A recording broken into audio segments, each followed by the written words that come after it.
Hello hello, j'espère que vous allez bien. Alors quoi de beau cette semaine dans l'Infiltré? Auparavant, Pulsart colorait la ville du Mans et s'invitait dans différents lieux. Pour la toute première fois, il investit un lieu unique, le Centre d'art actuel, à la visitation 35 artistes au global. La surprise, l'étonnement et aussi la découverte seront au rendez-vous encore cette fois-ci. Ensuite, on reste dans la créativité. Elles sont de toutes les couleurs, de toutes les tailles et elles s'imbriquent les unes dans les autres pour créer des villages, des véhicules à l'effigie de vos séries, de vos films et de vos univers préférés.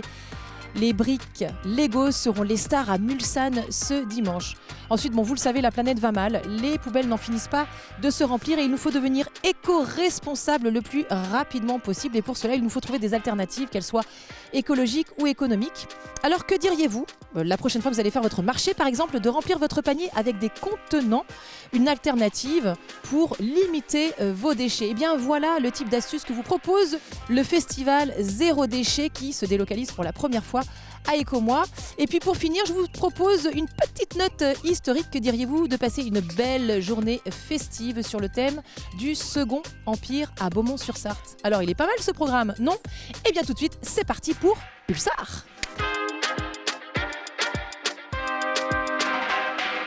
Tout de suite, je vous propose d'assister à un événement, un rendez-vous devenu culte pour les amoureux d'art contemporain. Depuis près de 30 ans, qui impulse une énergie à la création en mouvement. Pulsar, un passeur vers la reconnaissance pour des graines d'artistes et une belle mise en lumière pour des artistes contemporains confirmés qui, pour la toute première fois, a lieu dans un lieu unique, le Centre d'art actuel, ici à la Visitation. Suivez-moi. Je viens de vous le dire, nous sommes arrivés au Centre d'art actuel à la Visitation. Je suis avec Lucien Ruimi, qui est le fondateur du Pulsar. Bonjour Lucien, ça va? Bonjour, ça va très bien. Près de 30 ans, j'arrive plus à parler ce matin, que ça existe, toute cette aventure. Comment c'est né? C'est né de rencontres avec un ami qui s'appelait Eric Sulzer et on a décidé de créer cette manifestation. Alors au début c'était un grand camping avec tous les copains, etc. Puis au bout d'un moment c'est devenu tellement important qu'on a été obligé de mettre en place une sélection, de voir des dossiers, etc., des jurys de professionnels, etc. Voilà. Lui, Lucien, c'est pas une lubie, parce que vous êtes peintre vous-même, quand même, il faut le préciser. Oui, je fais ça à mes heures. Alors d'habitude, Pulsar, ça s'invite un petit peu dans plusieurs lieux dans le centre-ville. Et cette année, pour la toute première fois, ça a lieu ici au Centre d'art actuel. Pourquoi? Parce que le Centre d'art est finalement le fruit du Pulsar. Et donc là, il était un peu normal qu'on retrouve finalement le Pulsar à l'intérieur du Centre d'art. Finalement, la boucle est bouclée et on se retrouve finalement ici dans notre lieu et avec notre programmation annuelle, mais aussi avec cette manifestation que je l'espère aura lieu tous les ans ici, puisque jusqu'à présent ça a été un gros succès. Alors combien d'artistes au global? Parce que ça va se passer en 2 temps, c'est ça? C'est cela, c'est-à-dire que là on a la première session et puis du 25 au 28 mai on aura la deuxième session d'artistes, donc on aura en tout 35 artistes. Et on a des peintres, mais on n'a pas que des peintres? Non, on a des peintres, des photographes, des sculpteurs, puisqu'on a déjà un qui est déjà installé dans la cour de la Visitation. Voilà, donc on a effectivement essayé de couvrir un peu un panel de ce qui se fait aujourd'hui en art actuel. On a la parité ou pas en filles-garçons? Non, il y a plus de filles que de garçons. Waouh, mais je vous adore Lucien, mais vous êtes fantastique. Non, mais ça c'est normal. Vous savez, souvent il y a plus de femmes dans les écoles d'art. Et après, la vie fait que souvent, finalement, on retrouve plus d'hommes. Et dans les musées, on trouve beaucoup d'hommes dans l'histoire de l'art. Les femmes sont très très rares. Alors qu'aujourd'hui, c'est la société, l'évolution de la société font que les femmes, elles prennent toute leur place. Finalement, elles ont la possibilité de s'exprimer comme les hommes. Et donc, il est tout à fait normal que ça soit 50-50, 60-40, etc. Voilà. Formidable. En tout cas, on a envie de découvrir toutes ces œuvres. Donc moi, je vais aller faire un petit tour. Vous êtes d'accord? Oui, faites-en un petit tour. C'est parti. Merci Lucien. Bonjour, quel est votre petit nom? Alors je m'appelle Eric Meyer. Enchanté Eric Meyer. Et vous? Bonjour, Yvan Sig, artiste peintre. C'est pas mal, oui. Je m'en serais douté un petit peu, au vu du matériel. Il faut le préciser, puisqu'il y a des revues, parce qu'il y a des matériaux un peu différents de ceux de l'artiste peintre. Donc voilà. Faites coucou aux téléspectateurs et téléspectatrices. Alors les spectatrices, nous vous saluons, et voilà 2 artistes qui travaillent ensemble, ce qui est peu commun. Alors justement, vous travaillez ensemble depuis quand? Quand est-ce qu'a eu lieu la rencontre? Alors on travaille ensemble depuis je pense 25 ans maintenant. On s'est rencontrés ici au Pulsar en travaillant en extérieur sur des grandes toiles installées devant le Quinconce, dans le Vieux-Mans, sur la place de la République. Et voilà, on travaillait dehors avec nos peintures en extérieur. Respective donc. Respective, oui, absolument. On n'était pas encore un collectif à ce moment-là, on était des artistes. Chacun travaillait sur son support, sur sa toile, tout à fait. Et ça a été un vrai coup de cœur artistique. Qu'est-ce qui a fait que vous êtes rentrés comme ça en connexion et qui vous a donné envie de travailler ensemble? On a commencé à travailler beaucoup plus tard ensemble finalement, quoi. On a commencé à travailler ensemble à l'époque où on a croisé sur Internet nos blogs, nos activités artistiques. Et à ce moment-là, on s'est dit que ce serait bien d'échanger, de sortir du format web et de passer sur le papier. Et on a commencé à échanger des courriers, des enveloppes peintes, etc. Et de plus en plus, on a agrandi les formats. Donc ce travail collectif est né. Il y a une revue qui est née aussi de... Une revue qui s'appelle Ku. Et Ku, là on a le numéro 1. Ku, c'est le vide en japonais, c'est-à-dire le vide qui accueille, non pas comme en Occident, le vide déprimant, le vide qui est le manque, mais plutôt un vide qui est le creuset de tous les possibles. Donc on a appelé ça Ku, on peut dire Q, il n'y a pas de problème. Donc on a marqué un gros Q ici, ou un gros Ku on a fait avec cette affaire, puisque pendant 4 ans on a fait 6 numéros. Le truc, c'est qu'on faisait un original sur chaque 4e de couverture. Donc, chaque fois que quelqu'un vient, vous lui faites un dessin personnalisé. Là, aujourd'hui sur le Pulsar, mais avant, on peignait les 1000 couvertures. Et c'est pour ça qu'on s'est épuisé au bout de 4 ans quand même, parce que les kiosques ne souhaitaient pas les prendre parce qu'il y avait un original dessus. Ça a été un peu compliqué. On avait entre 120 et 150 abonnés et ça ne suffit pas pour faire tourner une revue aussi complexe qui se posait la question de est-ce que l'écriture collective peut produire du neuf, peut produire de nouvelles formes, peut produire de nouveaux échanges.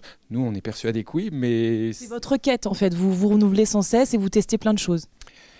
Pour moi, c'est un des ressorts de la créativité, c'est-à-dire chaque artiste travaille de son côté, invente comme un inventeur, mais il faut aller le confronter au réel, il faut aller dans le lien avec les autres, le tester.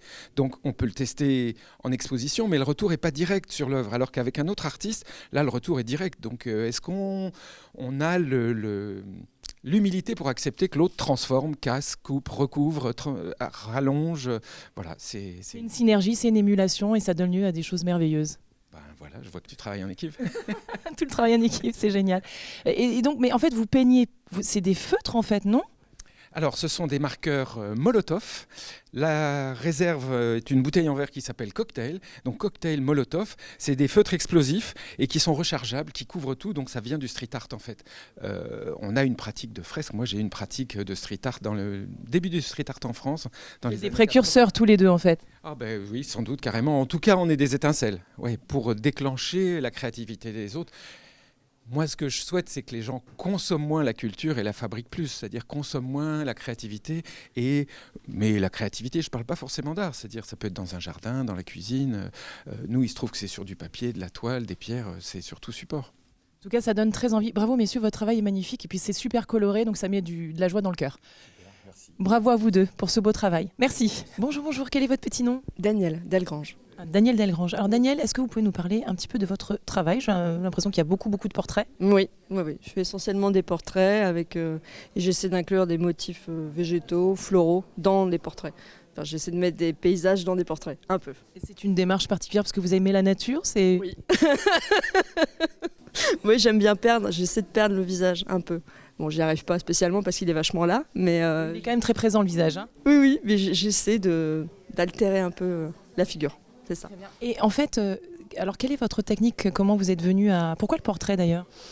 Alors, quand j'étais petite, je peignais des portraits dans les braderies pour apprendre. Et c'est resté en fait. Et en fait, moi, les portraits, c'est pour garder des souvenirs des gens à la base. Donc du coup... Donc les portraits que vous peignez sont des gens que vous avez rencontrés, c'est pas... Pas tous, mais c'est des gens que j'aime bien, que je trouve, physiquement, il y a un truc qui me plaît. Et du coup, je veux le garder pour moi. Et ça laisse un... Mais quel égoïste. Mais enfin, c'est un plaisir égoïste en fait de la peinture chez vous. Oui, totalement. Oui, c'est pour garder des souvenirs pour moi. Alors, du coup, c'est quoi ? C'est de la peinture, c'est de la... Il y a de l'huile, du pastel, il y a tout. Acrylique, il y a technique mixte, beaucoup. Donc il y a beaucoup de techniques différentes. Du tout en fait. Voilà. C'est un travail qui est quand même très très fin, enfin, dans les yeux, les détails, etc. Même le grain de la peau. Oui. J'aime bien quand ça vibre, quand j'arrive des fois à ce qu'il y ait du vert dans la peau, mais que ça soit pas un attentat, quoi. Voilà, qu'il y ait un peu de tout, quoi. Le travail est très délicat. Merci, c'est gentil. Merci Daniel, Ça va bien se passer, respirez. C'est fini, la torture est terminée. Bonjour, quel est votre petit nom ? Bonjour, Laetitia Le Saffre. Alors Laetitia, est-ce que vous êtes peintre vous êtes photographe ? Parce que votre travail est un petit peu hybride, j'ai l'impression. Absolument. Je suis à la fois peintre laqueur et photographe. Et mon travail porte sur le reflet. Alors expliquez-nous un petit peu là, comment vous avez exactement votre technique, comment vous procédez ? Alors, je suis peintre laqueur, donc je fais des lacs, des grandes laques traditionnelles asiatiques. Et mes modèles se reflètent dans la laque. Et ce que je prends en photo, c'est le reflet dans le travail de laque. Donc c'est cet effet-là qu'on voit, on a l'impression que c'est trouble presque. Absolument. La laque, c'est la technique ancestrale en glacis, en succession de couches. Et parfois, la dernière couche, quand elle n'est pas complètement sèche, on dit qu'elle est amoureuse. Et dans ce cas-là, je passe des spalters ou des objets que je fabrique pour donner encore plus de flou. Et l'idée, c'est vraiment de délaisser le trait photographique pour être que sur l'esquisse et du coup être plus sur l'émotion que sur le sujet en lui-même. Alors là, je vois qu'il n'y a que des femmes. C'est une volonté de votre part ou absolument pas ? J'ai choisi pour cette exposition, effectivement, de présenter plutôt des femmes, des personnages féminins. Je travaille beaucoup autour de la danse. Oui, j'allais dire, il y a du mouvement, effectivement. Voilà.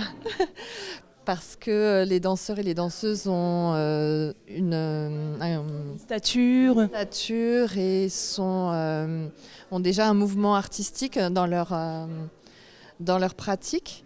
Et ça m'intéresse de conjuguer les deux arts. Donc voilà, on est dans le mouvement, dans la danse, dans le corps. Vous venez d'où ? Je ne vous ai même pas posé la question. Je viens de Paris. Vous venez de Paris, vous ? Oh non, je rigole. On aime les Parisiens. On aime tout le monde, nous ici. En tout cas, votre travail est absolument extraordinaire parce qu'effectivement, le mouvement est bien retranscrit. Là, on dirait presque, cette jeune femme qui est allongée, on dirait presque de la prestidigitation. Oui, absolument. Je crois qu'elle était au stade 7 de la méditation au moment où je l'ai prise. Voilà, une dimension vraiment magique. Donc, si on veut vous trouver, on vous trouve où ? Si on a envie de vous exposer dans une galerie ou... Alors, j'ai mon atelier à Paris, dans le 20e. Où j'invite tous ceux qui veulent. Le 20e, c'est un petit peu vaste. Y a-t-il une adresse ou quelque chose ? Rue de Belleville. Et j'invite donc tous les amateurs à venir à l'atelier. Super. Alors, on rappelle le nom pour les téléspectateurs et téléspectatrices ? Laetitia Le Saffre. Génial. Rue de Belleville, donc à Paris. Voilà. Merci beaucoup. Lucien, on vient de le dire, Pulsar, c'est sur 2 temps. Donc, le deuxième temps arrive quand ? C'est du 25 au 28 mai, toujours au Centre d'art FIA. Formidable. Et ensuite, il y aura des jolies choses à nous annoncer ? Il y aura une exposition de Gaël Davrinche. Il nous a préparé une exposition originale qu'il a créée pour ici, sur les fleurs. Voilà. C'est bien, l'exposition sur les fleurs, ça nous donne envie, Lucien, mais ça commence quand ? Le 9 juin. Ah, c'est bien. Et ça dure ? Jusqu'au 15 octobre. Ah oui, donc là, on a vraiment le temps de revenir, se délecter avec les toiles et tout ça. Ah bah oui, vous avez le temps de revenir et revenir. Bon, c'est formidable. Bon, Lucien, on doit déjà vous quitter. Voilà. Je verse une larme sur ce triste sort. Mais merci en tout cas pour ce joli voyage encore une fois. Nous, on file à Mulsanne maintenant. Allez, bon voyage. Merci Lucien.